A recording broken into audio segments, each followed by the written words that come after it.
About the तो biotechnology हमारे पास जो है हम किस तरह से इसको डिफाइन करेंगे। बायोटेक्नोलॉजी हमारे पास जो है ये एप्लीकेशन है लिविंग ऑर्गेनिजम्स की। जितने भी लिविंग ऑर्गेनिजम्स हैं उसकी एप्लीकेशन है बायोटेक्नोलॉजी। और ये एक ऐसा प्रोडक्ट है जो कि आपकी डिफरेंट प्रॉब्लम्स को सॉल्व करते हैं और डिफरेंट यूजफुल प्रोडक्ट्स हम जनरेट कर सकते हैं with the help of the biotechnology. इसके ज़रिए हम वाइड रेंज ऑफ टेक्निक्स को, बहुत सारी एप्लीकेशंस को, जेनेटिक इंजीनियरिंग्स को यूज़ करके हम बायोफ्यूल्स की प्रोडक्शन भी कर सकते हैं। सो बायोटेक्नोलॉजी हेल्पफुल है for the production of different जो है प्रोडक्ट्स, जिसमें biofuels is the most essential expensive product in the history. So that's why biotechnology is useful for the product formation. So there is some key areas of the biotechnology, जिसमें सबसे पहला जो की area आता है वो आती है आपकी health care. So with the help of the biotechnology we can develop the new drugs, vaccines and the diagnostic tools. मतलब बायोटेक्नोलॉजी के जरिए से बहुत सारी ड्रग्स को, vaccinations against any problems and the diagnostics tool जो हैं वो हेल्थ केयर में मेजर रोल प्ले करते हैं। सो बायोटेक्नोलॉजी जो है हेल्थ केयर में बेसिक रोल प्ले करती है। सेकंड जो है बायोटेक्नोलॉजी रोल प्ले करती है आपके एग्रीकल्चर में। मतलब क्रॉप की यील्ड जो है वो इंक्रीज हो सकती है। आप डिजीज रेजिस्टेंस प्लांट्स क्रिएट कर सकते हैं, प्रोड्यूस कर सकते हैं genetically modify organisms. So with the help of the biotechnology it help in the agriculture to improve the crop yield और creating the disease resistant plants. So there is at the third important step of biotechnology in the environment. The first is the bioremediation. Bio mean by using some biological organisms, and remediation mean to removing the pollutant. So it is the cleaning up of the pollutant. So biotechnology help in the environment to removing the pollutant from the environment. It also help to produce the biofuels. इसके जरिए जो है वो biofuels की production कर सकते हैं और हम जो है वो कंजर्व कर सकते हैं बायोडाइवर्सिटी को। मतलब जो बायोडाइवर्सिटी है, जो डाइवर्सिफाई ऑर्गेनिजम्स प्रोडक्शन होते हैं, उनको भी जो है वो कंजर्व किया जा सकता है with the help of the biotechnology. So industries में बायोटेक्नोलॉजी किस तरह रोल प्ले करती है, लाइक मैन्युफैक्चरिंग प्रोडक्ट्स, जिसमें हमारे पास आते हैं इंजाइम्स, आपकी डिटर्जेंट्स, जितने भी बायो मटीरियल्स हैं वो भी जो है वो रोल प्ले करते हैं डेली लाइफ में। So biotechnology also help in the industries for manufacturing the product like enzymes, detergents and the bio materials. So now what is the biotechnology samples. यहाँ पे आप देख सकते हैं कि हमारे पास एग्रीकल्चर में बायोटेक्नोलॉजी रोल प्ले किया, इंडस्ट्रीज में, मेडिकल साइंसेस में आपकी इंडस्ट्रियल बायोटेक जिसको कहते हैं, और environmental biotechnology. These are the major areas जहाँ पे बायोटेक्नोलॉजी ने अपने रोल प्ले किए हैं। So now what is the branches of the biotechnology on the basis of their role. किसके कौन सी ब्रांचेस हैं, कौन सी टाइप्स हैं of the biotechnology. First, we define biotechnology in the term of the red biotechnology. और red की बात जब भी करते हैं, that is the focus on the medicinal plants. Medicinal जो है medicines पे जब भी focus किया जाता है, we call it as the red biotechnology because it focus on the medical applications.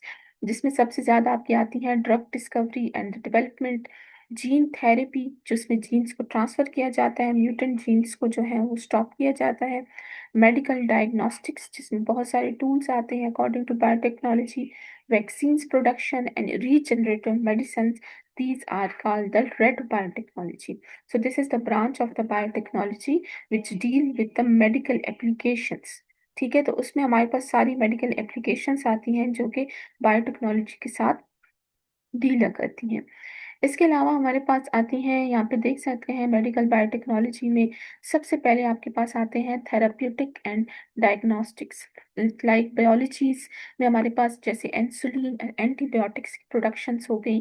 जब इंसुलिन्स बनाए जाते हैं उसको हम थेराप्यूटिक्स एंड डायग्नोस्टिक्स कहते हैं। सेल थेरेपी जिसको हम जीन थेरेपी भी कहते हैं। इसके अलावा CRISPR, that one is the जो है आपके पास मॉडर्न टेक्निक है, क्रिस्पर बेस्ड ट्रीटमेंट्स जो कि आजकल न्यू यूज की जाती है इन द बायोटेक्नोलॉजी। इसके अलावा कुछ मॉलिक्यूलर डायग्नोस्टिक जिसमें आती हैं PCR and ELISA is the therapeutic and diagnostic tool to treat the and treat the patients. Second हमारे पास आती है वैक्सीन्स। वैक्सीन्स भी आती है मेडिकल बायोटेक्नोलॉजी, जिसमें हम रिकम्बिनेंट वैक्सीन्स बनाते हैं, मतलब कंबाइन करके वैक्सीन्स को बनाया जाता है। mRNA vaccines, DNA vaccines, viral vector vaccines, different type of vaccines can be produced by the biotechnology tools. Third, personalised medicine. जैसे कुछ पर्सनलाइज्ड मेडिसिन है जो हम अपनी डिजीज के अकॉर्डिंग भी जनरेट कर सकते हैं, जिसको हम फार्माकोजिनोमिक्स कहते हैं। बायोमार्कर्स की डिस्कवरी और टारगेटेड, मतलब जहाँ पे डिजीज होगी उस जगह की ट्रीटमेंट के लिए हम जो है डिफरेंट टूल्स को यूज करके ट्रीटमेंट्स कर सकते हैं। रीजनरेटिव मेडिसिन मीन जिसमें हमारे पास आती है टिश्यू इंजीनियरिंग, जिसके जरिए हम दोबारा से टिश्यूज जो है वो जनरेट कर सकते हैं। ऑर्गेनाइज ऑर्गन्स को प्लांट्स कर सकते हैं। और 3D बायो प्रिंटिंग मीन हम पूरे बॉडी की 3D बायो प्रिंटिंग्स भी कर सकते हैं। ड्रग डिस्कवरी एंड डेवलपमेंट में जैसे कि हमारे पास high throughput screening of bio informatics, by using computer we can store the data and then use it for the drug discovery. High throughput screening bioinformatics and monoclonal antibodies जो हैं वो भी with the help of the biotechnology generate कर सकते हैं। जो second हमारे पास जो है that we call the agriculture biotechnology, it mean that is known as the green biotechnology applied to agriculture and environmental issues such as the, जिसमें हमारे पास आती हैं genetically modified crops, bio remediations, biofuel and sustainable agriculture. जब भी agriculture को बात की जाती है तो उसको हम ग्रीन बायोटेक्नोलॉजी कहते हैं, जिसमें हमारे पास जितने भी जेनेटिकल मॉडिफाइड क्रॉप्स हैं, बायो रेमिडिएशन है, बायोफ्यूल्स हैं, उसकी प्रोडक्शंस में ये हेल्प करती है। Now the green biotechnology applications में आपके पास आती हैं biofuels and bio energy, like algae based आपके fuels, cellulosic ethanols is the biofuel and the bio energy. Second is the biopesticides and biofertilizer, जिसमें BT crops is the best crop in the agriculture. Nitrogen fixing bacteria, these are the biopesticides and the biofertilizers. Third, improve crops. अब crops की जो है वो drought resistance को remove किया जाएगा, paste resistance को रिमूव किया जाएगा, न्यूट्रिशन लेवल्स को इंक्रीज किया जाएगा, जिसमें गोल्डन राइस जो है that is the best example to improve the crops. इसके अलावा एग्रीकल्चर में फार्मास्यूटिकल्स एंड वैक्सीन्स में like the plant based vaccines molecular farming में हेल्प करेंगी। Bio remediations like phyto remediation by using the plants, oil spills को जो है वो रिमूव किया जाएगा from the agriculture. And bio plastics and bio material, जिसमें बायोडिग्रेडेबल प्लास्टिक्स और प्लांट फाइबर्स को यूज करके जो है वो डिफरेंट जो है जो रेमिडिएशन जो है की जाएगी with the help of the green biotechnology. Third आती है हमारे पास वाइट बायोटेक्नोलॉजी, जिसको हम कहते हैं इंडस्ट्रियल बायोटेक्नोलॉजी, जिसमें हमारे पास आएंगी इंजाइम्स प्रोडक्शन। जो भी बायोटेक्नोलॉजी में इंजाइम्स की प्रोडक्शन है, मटेरियल्स हैं, बायोडिग्रेडेबल प्लास्टिक्स हैं और इंडस्ट्रियल वेस्ट ट्रीटमेंट है, that is all about the white biotechnology. So it's help to for the production of all the essential enzymes and the plastic formations in the industries. उसको हम white biotechnology से जो है वो represent करेंगे। अच्छा, white biotechnology में आती हैं आपके बायोफ्यूल्स एंड बायो एनर्जी, जैसे कि bio ethanol include in the bio industrial biotechnology, biodiesels and biogas जिसे हम बायो हाइड्रोजन्स कहते हैं। These all are the industrial biotechnology. ठीक है, इसके अलावा आपने जितने भी ये सब प्रोसेस जिसमें फर्मेंटेशन का प्रोसेस भी हो सकता है, microbial cell factories, this is also the industrial biotechnology and bio processing engineering. Second, industrial enzymes and biocatalyst, जिसमें डिटर्जेंट्स की production, textile and paper, food and feed industries जो है ये सब आती हैं इंडस्ट्रियल इंजाइम्स एंड बायोकैटलिस्ट में। फिर आती हैं bio based chemicals and materials like the bioplastics, biopolymers, जो कि हमने पीछे भी डिस्कस किया था इंडस्ट्रीज में, जिसमें हमारे पास आते हैं ऑर्गेनिक एसिड्स की production like the lactic acid and enzymes production for essential enzymes in the industries. Then there environmental applications की बात करें तो वेस्ट वाटर ट्रीटमेंट्स, जिसमें हमारे पास bio remediation, phyto remediation and carbon dioxide utilisation is another application of the white biotechnology. Then another most important technology which we call the blue biotechnology. Blue biotechnology means the marine based application, जिसमें हमारे पास एक्वाकल्चर्स, marine drug discoveries, जितने भी oceans की clean up हैं, जितने भी technologies हैं, which we called its as the blue biotechnology. अच्छा, what is the importance of the blue biotechnology? यहाँ पे आप देख सकते हैं, सबसे पहले एक्वेटिक फिशियंस, जो फिशेस में डिजीज की रेजिस्टेंस क्रिएट की जाती है, वो हमारे पास ब्लू बायोटेक्नोलॉजी के जरिए की जाती है। वहाँ पे ग्रोथ प्रमोशंस, उनको फीड करवाना और स्टॉक की improvements, all about the marine biotechnology. इसके अलावा यहाँ पे इंडस्ट्रियल एंजाइम्स और केमिकल्स भी आते हैं, जिसमें बायो कैटलिस्ट और फाइन केमिकल्स कैटलिस्ट की प्रोडक्शंस की जाती हैं। बायोफ्यूल्स एंड बायो मटेरियल, जिसमें हमारे पास अल्ची बायोफ्यूल्स, जितने भी बायोप्लास्टिक्स हैं, biodegradable material and bio adhesive involve in the marine biotechnology. अच्छा, बायोमेडिसिन एंड कॉस्मेटिक्स, जिसमें न्यू ड्रग्स जैसे एंटी कैंसर ड्रग्स और इंजाइम्स एंड डायग्नोस्टिक्स भी हेल्प करते हैं इन द हेल्प होती है इनकी बाय द मरीन बायोटेक्नोलॉजी।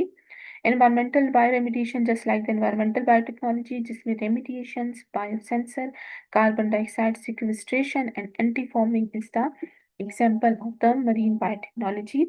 फिर आती है आपकी मरीन में न्यूट्रिशंस एंड जितने भी ओमेगा 3 फैटी एसिड्स की प्रोडक्शन है, वो with from the help of the marine biotechnology की जाती है। फंक्शनल फूड्स और antioxidants like the single cell proteins भी जो है वो आपकी न्यूट्रिशंस और न्यूट्रोफैक्टर्स में जो है वो मरीन बायोटेक्नोलॉजी के जरिए उनको जनरेट किया जाता है।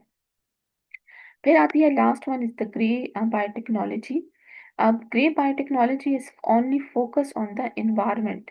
जब ये इन्वायरमेंट पे फोकस करेगी, उनकी कंजर्वेशन पे कि हम इन्वायरमेंट को कितना कंजर्व कर सकते हैं, और उनकी रिस्टोरेशन पे। ठीक है, अब रिस्टोरेशन में हमारे पास सबसे ज्यादा आती हैं बायोडाइवर्सिटी प्रिजर्वेशन, मतलब किसी भी ऑर्गेनिजम्स को प्रिजर्व करने में जो है वो ये बायोटेक्नोलॉजी मेन रोल प्ले करती है।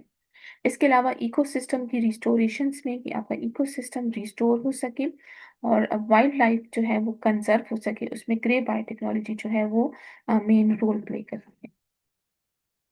अच्छा, ग्रे बायोटेक्नोलॉजी में हमारे पास आती हैं इंसुलिन प्रोडक्शन, जिसमें हम जेनेटिकली इंजीनियरिंग बैक्टीरियाज बना सकते हैं ताकि ह्यूमन इंसुलिन की जो है वो प्रोडक्शन हो सके।